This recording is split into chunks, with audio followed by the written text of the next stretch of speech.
What is up, everyone? My name is Gary Blackwood and welcome to another episode of our epic summer poker journey. First things first, I haven't been playing that well this trip. I've been a bit tired, a bit grumpy, not been able to sleep that well, and it has been transferring itself into my poker game. So first things first, A game today. I got a good night's sleep last night. I've had some coffee, I've had some food, and I'm going to play as well as possible. Secondly, as you can tell by the title, I'm going to do something a little bit different today. I am tired of seeing these people just getting super rich off of crypto, and I am not being one of them. So I'm a complete crypto whale. What I'm going to do is everything I win in this episode, I'm going to invest in some random coin that nobody knows about and leave it for 6 months, and we'll check back in 6 months, and who knows, maybe I'll be a millionaire. So today is Monday. I'm going to play here. I'm going to play here tomorrow on Tuesday, and then I'm going to go to Vegas and play on Wednesday. Anything I win in this episode, we're investing in a coin. Let's do it. Let's go. Let's check it out. Guys and girls, first things first, this video is in no way financial advice. It is just entertainment. I've got my usual $5,000 for my player bank, and I'm heading across to the 5-5-10 game that has just started. I've had a really great day off yesterday, and I'm feeling fresh and ready to go today. The game is also looking good.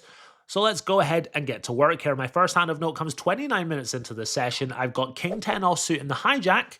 I raise it on up to $35. Small blind is going to make the call, and the big blind calls as well. We go 3 ways to our first flop of the day, and it comes down Queen 9-3 with 2 diamonds. I don't have a diamond in my hand, but I've got that gut shot, the overcard to the board, so I decide to c-bet here for $40. Small blind is going to make the call, and the big blind calls as well. Jack of spades rolls off on the turn. What a lovely turn card here to give me the nuts right now. And what's more, the big blind leads out here. He bets out for $125. I'm really surprised to see that, but absolutely delighted. And I am, of course, putting in the raise on a double flush draw board. I make it $380 to go. My opponent thinks for a few seconds and then makes the call. River is the 3 of hearts. Both flush draws miss, but the board does pair. Really unlikely my opponent's got a full house here, so whenever he checks it on over to me, I up his stack. He's got about $700 left behind, so I move all in. My opponent snap folds. Little anticlimactic. I guess he was drawing on the turn there. Really glad that he missed, and I am able to drag in this pot. Smooth start to the day. I'm up $600 with this hand and a couple of other small pots coming my way. And I'm breaking the fast here with my usual order of scrambled eggs, wheat toast, and chicken with a little bit of cheese. I've got 18 days left of my fitness prop bets. I've actually run a personal best 5K just a couple of hours before the start of the day here. Really pleased with that. I'm way ahead of pace for the prop bet. Just a couple of pounds to go. And like I said, I'll give you guys more info on that bet later in the summer. It's worth $10,000, so I'm putting the effort in right here, right now. Back to the poker now, and next up I've got King 3 of spades in the big blind. The hijack is raised to a very small size of $25. There have been 3 calls, and I make the call last to act with my suited king out the big blind. We go multi-way to the flop here, and it comes down King 6-4 with 2 spades. Really nice start here. The original raiser is going to bet out for $95. He leaves himself about $150 behind. The small blind is going to call this $95. If nobody else had called, I would of course raise and just put him in. But now it feels a little thin to raise what is essentially top pair with no kicker. So I decide to just call as well. I don't put in the raise on the flop.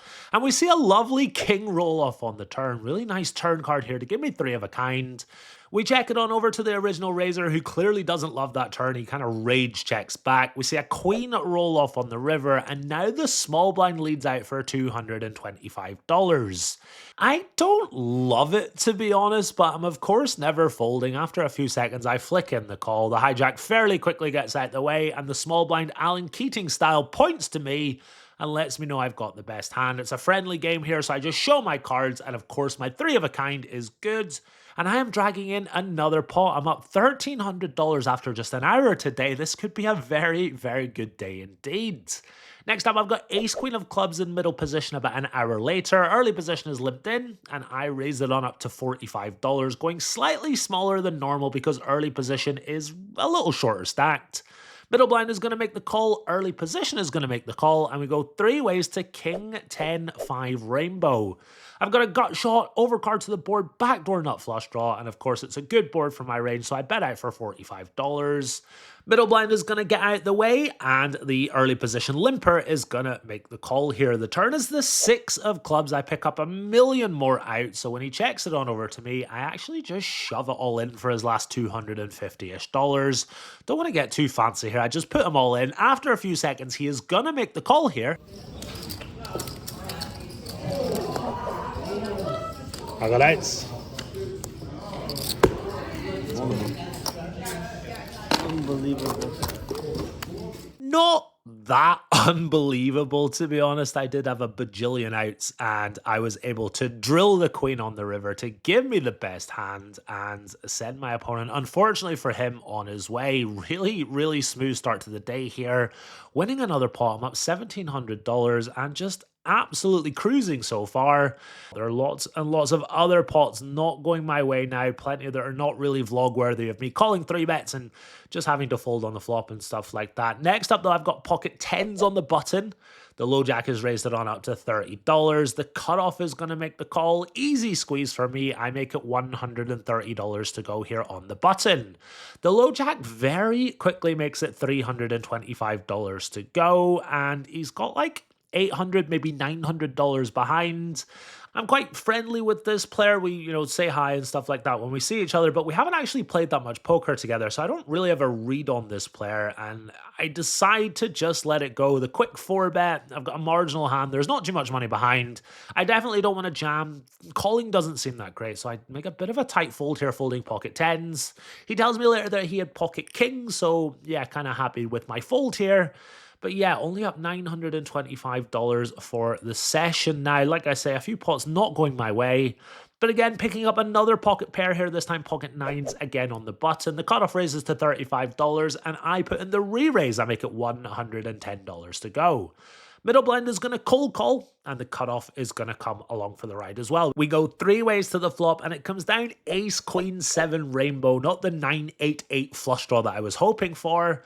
Still, it's a decent board for my range. I think we want to bet our hand at least sometimes, so I bet out for $110. Middle blind makes a relatively quick call, and the cutoff gets out the way. We see their turn roll off an 8. I thought it was a 9 for a second, but it's not to be. My opponent checks it on over to me. I just check this one back.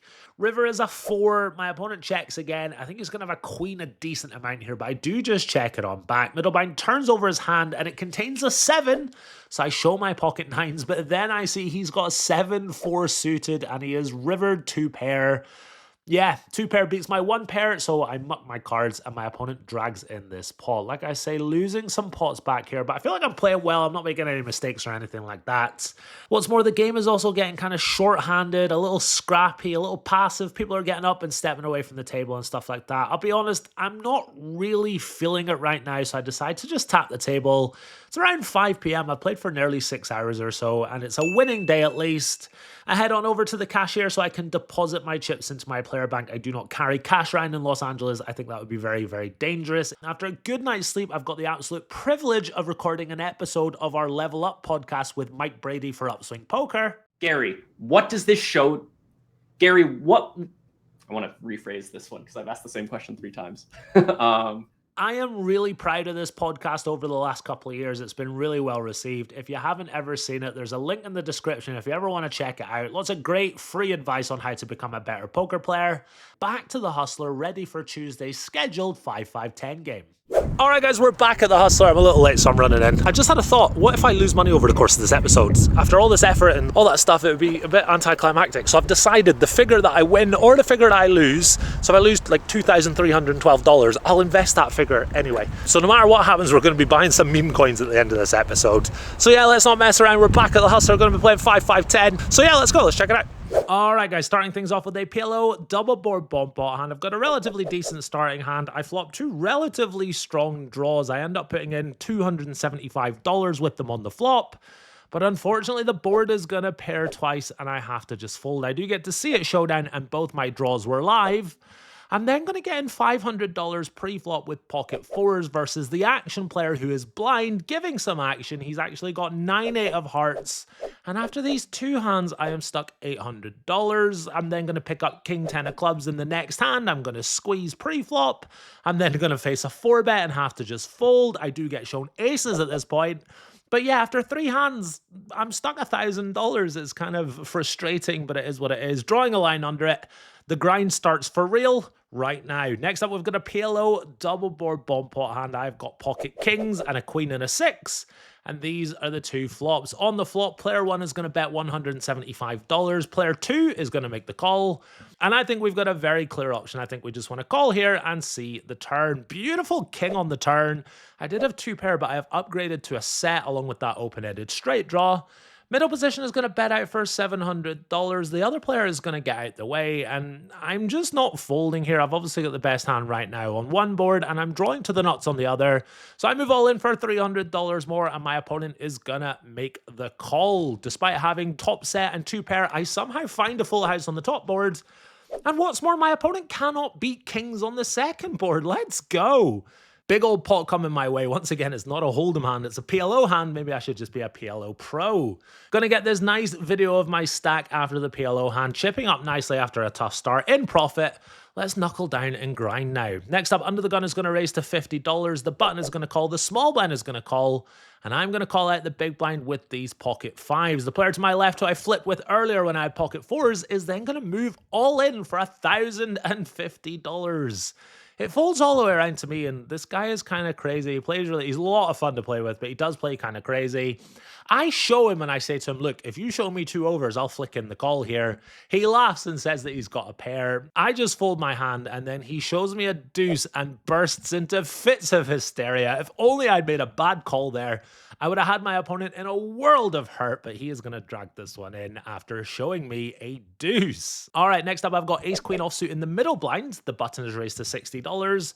And the small blind is a young Japanese pro he featured a couple of episodes ago. Really lovely kid. He is going to put in the re-raise to $240. I eye up his stack, and he's got $1,500 in front of him, and he is a pro, so he's going to 3-bet hands like ace 9 suited and stuff like that. So with my hand, I put in the cold 4-bet. I make it $480 to go. Button is going to get out the way. Action is on the small blind, and unfortunately, he is going to move all in. This is one of my 4-bet fold hands, so despite it's only $1,000 more, I have to just sigh and let it go. Feels a little weird to 4-bet then fold for only $1,000 more, but that's kind of why I chose the size of $480. Standard hand, in my opinion. Mandatory cold 4-bet just didn't work out. He's actually going to show the camera his pocket jacks, and he takes this one down. All right, next up, I've got pocket 8s, and there's a new player to the game who is moving his chips over. He is going to call blind under the gun. I'm next to act and put in the raise. I make it $75 to go. Big blind is going to make the call here. He's a Brazilian pro. And then under the gun is going to look at his cards and then raise it to $175 total. So it's only $100 more. He tells me that he's got pocket aces. I'm not sure if I believe him or not. I go ahead and make the call. Interestingly enough, the Brazilian player is going to get out of the way. Did not expect that. Not very vamos of him. But anyway, we go heads up to the flop. It comes down 10, 10, 5 rainbow. He tells me again that he's got pocket aces, and then he checks it on over to me. I think very clear check back, to be honest. I don't know if he's got aces or not, but I do decide to just check it on back. Turn is the 7 of spades, bringing a bunch of draws out, and now he bets out for $300. Again, he tells me he's got pocket aces. Again, I don't believe him. I think we've got to call the turn here and see what's up on the river. So I go ahead and make the call here, not loving it. And loving it even less when the jack of spades rolls off. Hands like 9-8 and flush draws have just got in there. Little bit of hope when my opponent checks it on over to me. I check it on back, and he turns over pocket 7s. He was lying the whole way. He's also sucked out on the turn for this very nice pot. Yeah, it's a little frustrating, but I knew he didn't have aces. I knew he was lying to me, but nice hand to my opponent. Moving on, I've got ace-jack offsuit under the gun, and the $40 straddle is on here. I am under the gun, but I'm also on the cutoff because it's like a 17 blind game, and there's players away from the table and stuff. But yeah, I raised $100. Straddle is going to make the call. And we see the flop come down, king, jack 10 with 2 diamonds. Clear c-bet here. I've got second pair, backdoor nut flush draw, all that stuff. I bet out for $75. This is the guy that told me he had pocket aces a second ago. He is going to make the call, and we see the king pair on the turn. Pretty good card here. It's less likely that my opponent's got a king or something like that. So when he checks to me, this dude has been quite loose, quite splashy, quite talkative. I think we can bet the turn and maybe even bet the river on a blank. So I bet out here for $225. And again, my opponent is going to make the call here. We see the 4 of diamonds roll off on the river, and I think I'm probably just going to check that one back. Unfortunately for me, my opponent leads out for $600. I make a very, very quick fold. I think I probably would have gone for value on the river versus this guy. I asked my opponent to show, and he shows me a 10. What's the other one? Can I see the other one? You could. No, actually, you didn't let me see your hand last time. I owe you a show. Let me see it. I owe you a show. I can see it. It's right there. $10. All right, grab it. There you go. That one there. But me, only me. Yeah, that one. That one. Guys and girls, I am going to keep this second card a secret because unfortunately, 60% of you who watched the first video of this series have not yet subscribed to my channel. Okay, I'll make you a deal. If those of you who are not yet subbed to the channel can pause the video and click the sub button, I will show you his second card. Do we have a deal? Okay. You see what it is? You just showed the world because it made the camera. I thought that was a good turn card, but I was as dead as a dodo on the turn there. No luck with that ace-jack offsuit. Let's try this ace-jack offsuit a little while later. The button is raised it on up to $60, and I put in the re-raise. I make it $240 to go out the small blinds. Action's back on the button. He's the guy I played the last 2 hands against, and he is going to make the call here. We see the flop come down a very disconnected king-6 deuce rainbow. I decided to see back here there's actually a little bit of value to be had versus hands like ace high and queen high and even 7-8 suited and stuff like that. So I bet out for $160. And after a couple of seconds, my opponent is going to make the call here. Turn is the 10 of clubs, and I think we've got a clear bet on the turn when we pick up so much equity. We've also got that ace of clubs blocker working for us. So I bet again, this time for $425. After a couple of seconds, something happens that I was not expecting. My opponent shoves all in on me. Oh, can we see a river? That's not me. That's not. You want to see it? Sure. Yeah. Yeah, slide that over there. No. Go. Now everybody's off. It's been a really rough last hour or two. I've barely won a hand. Lots of small pots going against me, and these last few big pots going against me as well. I'm now stuck $1,850 for the day, but just got to keep going. The game is pretty good. I'm feeling good, so let's just keep grinding it out. I've got ace queen of hearts in the middle blind for this next hand. The button is going to limp in. And he's a bit of a loose goose, so I size up a little bit. I make it $100 to go. I normally go 80 in this position, but I raise to a singular white chip. And my Japanese friend to my left is going to put in the re-raise. He makes it $310 to go. Now, he's a reg, but he's a little on the tighter side, so I'm not loving life here. Still, though, I'm definitely not folding ace-queen suited. I go ahead and make the call. We see the flop come down, queen, 10, 8, rainbow, top pair, top kicker. Relatively decent start. My opponent bets out for $150 on the flop. He's a little tighter, but he's going to have hands like ace-jack, ace-king, maybe even king-jack. Very easy call on the flop, of course. Turn is the 8 of hearts, and my opponent is going to continue barreling here. He bets out for $525. I think he's still going to continue to bet hands like ace-jack and ace-king on the turn here, so definitely not folding top pair just yet. Again, I'm going to make the call. River is a 10, board double paired. My opponent shouldn't have an 8 or a 10 either here. I check it on over to him, and he moves all in. It is $1,000 or so. He has got me covered, so it's my chips in front of me that's the all-in. It's $1,000, and I'm getting a really, really good price here. I'm really thinking this over. He is a tighter pro, but like I say, he's going to find ace-jack and ace-king on the flop and on the turn. Would they follow through on the river? As I'm about to fold, I actually ask myself, would aces and kings go for it on this river? I've got lots of 10x, hands like jack 10 and 10, 9 and ace 10 and king 10 and things like that. So would his aces and kings follow through on the river? I actually come really close to calling, but in the end I decide I don't think this particular player is going to follow through on the river. So I just let my hand go. He's my buddy. He shows the camera. I see one queen. Oh my God, is this a chop? No, he's got queens. He had a full house. I was dead on the flop. I guess I had a backdoor straight draw, but I was virtually dead on the flop. Thankfully, I was able to get away on the river. But yeah, down $3,500 here. I just can't seem to get anything going. Next up, I've got pocket sevens. The hijack is min raised to $40. She's relatively short stacked. Cutoff is going to make the call. Button is going to make the call. And like I said, the hijack's only got about $250 to start the hand. So when I look down at pocket sevens, I decide to put in the squeeze here. I think cutoff and button are just going to get out the way really often, and we just get it in for a few $100 with some dead money in there. So I make it $310 to go with my pocket sevens. The hijack is going to call all in for about $260. And then surprisingly, the button is going to make the call here. Didn't really expect that, to be honest. We go heads up to the flop and it comes down King Jack 5 with 2 clubs. To be honest, I don't really see the point of c-betting here into a dry side pot, so I check it on over to the button. He's actually going to bet out for $140 here. Really, really small bet, and this is a little bit loose. I guess I've got that 7 of clubs working for me, but a little bit of a loose call here. Maybe a tiny bit of tilt setting in. I feel like I played really well up until this point today. It's not an Amiga punt to call here, but it is a tiny bit on the loose side. But yeah, I do make the call. We see a jack roll off on the turn. I check it on over to my opponent. He just checks it back. You guys might be thinking, why the hell have you included this hand in the vlog? I'll tell you why. 7 on the river. Let's go.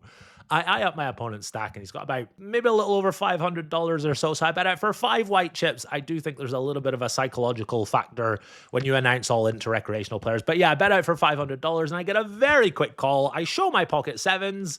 And my opponent is devastated. He stands up. He can't believe it. He walks away from the table. I feel really bad. Well, I don't feel bad at all. That's a lie. But yeah, really, really nice pot coming my way. The lady who is all in, she flashes a king as she mucks. This means I'm only down 2.5k for the day now. I'm actually going to grind it out after this hand for another couple of hours, but nothing of note happened. So in the end, I tap the table, rack up my chips. And for the last time this trip, very sad to be heading across to the cashier. Really sad. This is my last session at the Hustler. I've had a great couple of weeks playing in LA. But yeah, heading outside to do the outro before heading to Vegas. All right, guys, super quick video because I'm going to Vegas and I'm super excited. I lost $2,250. The amount that we're investing for this episode is on your screen right now. That's how much I'm down. I'm hopeful I can turn it around with one more session in this episode. So yeah, let's not mess around. Let's go ahead and go to Las Vegas. There we go, we made it. We're in Las Vegas, jumping into the Bellagio right now. Like I say, we're not messing around with this one. We're jumping straight in and playing some more poker. I'm here for 2 months, I'm absolutely delighted with that. But yeah, jumping into the Bellagio just now, so we can finish this episode strong, make some money, and then invest it, become a millionaire, and never have to play poker again. That would be great. So let's go. All right, guys, jumping into the Bellagio Hotel and Casino in Las Vegas. Absolutely delighted to be back. I'm joining a 5-handed table of 10-20 with a $20 big blind ante. I've bought in for 3.5k. I actually took this video after I won the very first hand of the session, which is why it's a tiny bit more than 3.5. First real hand of the session comes 10 minutes in. The $40 straddle is on, and I raise with ace-queen offsuit in middle position. I make it $100 to go. The big blind is going to make it $360. I've got no reads on this player. He could be a pro, he could be a mega whale, he could be anything in between. I just don't know. But still, ace-queen offsuit in position. I decide to make the call here. We go heads up to the flop, and there's an ace in the window. That's a really good start. My opponent is going to bet out here for $480, a little larger than the size I would expect to face on this board, but top paired, good kicker, backdoor flush draw. I, of course, make the call. Turn is the 7 of spades, double flush draw on board, and now my opponent checks it on over to me. There's 2 flush draws out there, and he could have a hand like ace-jack or ace-10 or even ace-5 suited or something like that. So I for sure want to bet ace-queen here. I bet out for $800, setting up for a river jam if I want to. But my opponent does just get out the way. I am dragging in this nice pot. It's a really nice start to the session here. I'm 2 for 2. And just a couple of seconds later, I am in the $40 straddle myself. It looks like it's permanent, and I don't want to yak these guys as yam. So I put it on as well. And in my first $40 straddle, the small blind is going to limp in. He's the guy from the last hand. The big blind is going to call as well. He's an Italian pro, and I check with my jack-9 offsuit. We go 3 ways to the flop. It comes down 10-9 deuce all hearts. The action is going to check on over to me, and second pair, jack-high flush draw. I think we've got a relatively decent hand to stab with. I bet out for $60, and the small blind shows aggression again. He check raises me to $260.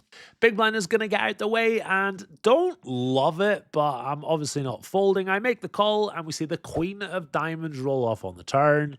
My opponent slows down now, checks it on over to me. Definitely want to just check this one back, see a free river. Lovely river at that. It's the 8 of clubs to complete my straight. The small blind is going to bet out here for $360. I don't think there's any value in raising. I'm also pretty sure he's bluffing, so when I call, I announce straight, and as I do so, he just nods and mucks.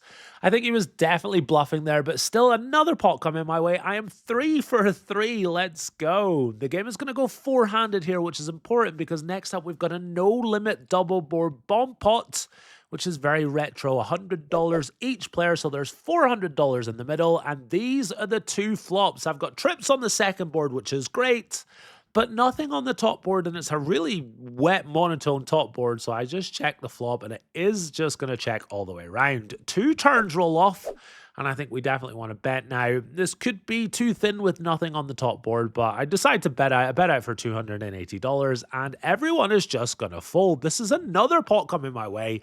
I am 4 for 4 and finally able to take a moment and count my stack. I'm up 2.1k after just 20 minutes. 10-20 at the Bellagio is easy. Just kidding, of course. There are a lot of very good regs in this game that I recognize from days gone by. But I acknowledge I'm off to a hot start, and I'm hoping to keep that going. Next up, I've got King Jack offsuit on the button. I raise the run up to $120. The small man asked me, do I want any action? He's a very friendly, very nice non-pro. He says pick a number between 300 and 400, and I stupidly blurt out 380. I should have chosen 300 with a hand that wants to call and see a flop. My hand doesn't want to 4-bet, and it's not particularly amazing, so I should have said 300. But yeah, I've said 380, and true to his word, he makes it $380 to go. I'm going to make the call on the button here in position, and we see the flop come down ace jack 10 with 2 clubs. I've got second pair gut shots.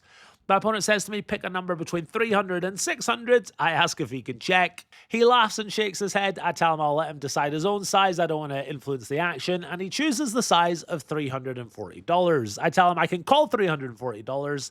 And that's exactly what I can do. Turn is the ace of clubs, really not great, and my opponent bombs it for a lot of black chips. I'm not calling here with second pair, especially with that club in my hand. I do just let it go. My opponent is such a nice guy that he actually says to me, for $5 I can see his hand, easy $5. He's got ace king with a club.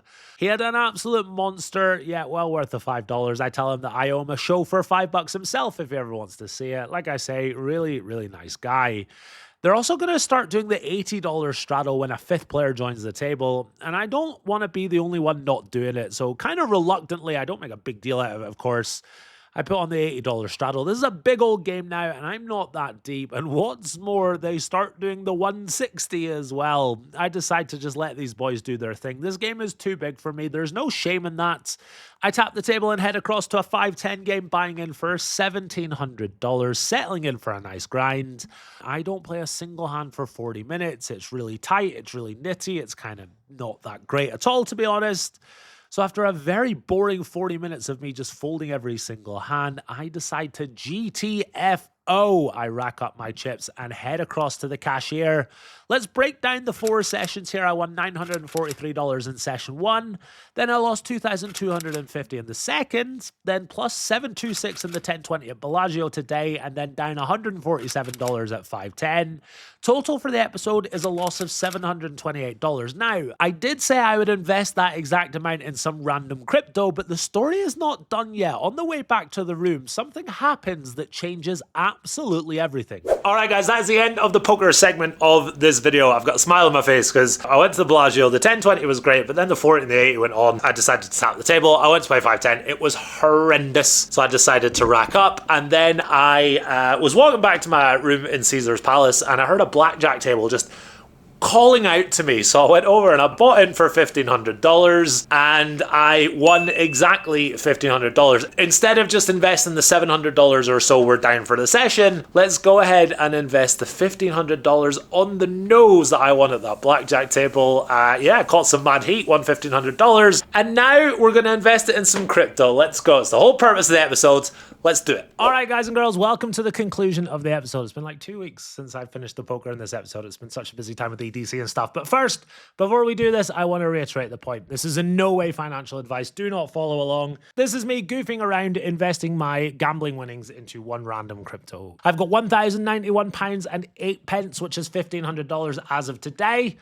So let's do this until I say stop. All right, so it's going to be one of these three, Pudgy Penguins, Core, or Ethereum name service. Let's do Pudgy Penguins. What a stupid name. What am I doing? This is $1,500.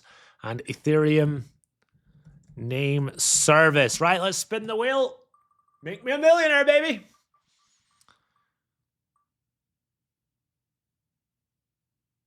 I'm overruling it. I'm overruling it. I'm not investing in Ethereum name service. Yeah, I'm overruling it. Fuck it. Let's go with Pudgy Penguins. I hope Ethereum name service pops off and I could have got super rich. But let's do it. And here we go, 1,009. £16 fee, are you mad? All right, that is it. I have purchased $1,500 worth of Pengu. It feels a little anticlimactic because now I have to just wait to get rich. But yeah, we'll check back in a few months and see if I'm a millionaire or not. But I really appreciate you guys checking out my channel and the poker and all that stuff. Just a bit of fun. Let's see if we can make some money with this crypto nonsense. My name is Gary Blackwood, and I'll see you in the next one.